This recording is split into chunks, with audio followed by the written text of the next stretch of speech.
কংগ্রেসের দলকে বলছি আমি, আমরা তো আর কুত্তা না সারাদিন ঘেউ ঘেউ করে ঘুরবো। আমরা হলাম বাঘ। যখন ময়দানে নামবো তুলে আনবো সব। আমাদের ক্ষমতা আছে, টাকা। তোমরা এখন সারাদিন ঘেউ ঘেউ করে সব জনসংখ্যাকে এক করবে, আর আমরা ইলেকশনের একদিন আগে 1,000 2,000 করে টাকা দিয়ে সব ভোট কিনে নিব। আমরা বিজেপি, আমাদের ক্ষমতা, টাকা। আসলে এই দুনিয়াটা হয়েছে টাকার গোলাম। যে 2 টাকা দেয় তার পিছনে ছোটে।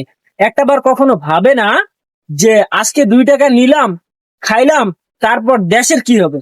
দেশের দিকে কেউ দেখে না, শুধু টাকা দেখে। কে 2 টাকা দিল তার পিছনে ছোটে। যে যেখানে ভোটটা দিলে দেশটা শান্তিতে থাকবে ওইখানে ভোটটা দাও। 2 টাকার লোভে মানুষের পিছনে ছোটা বন্ধ করো। আর আমার ভিডিওতে কোনো লাইক টাইক লাগবে না, শুধু শেয়ার করো। যারা অরিজিনাল পার্সন দেশের কিছু ভালো চায় তারাই শেয়ার করো এই ভিডিওটা। অরিজিনাল পার্সনকে দেখা লাগে এই ভিডিওটা।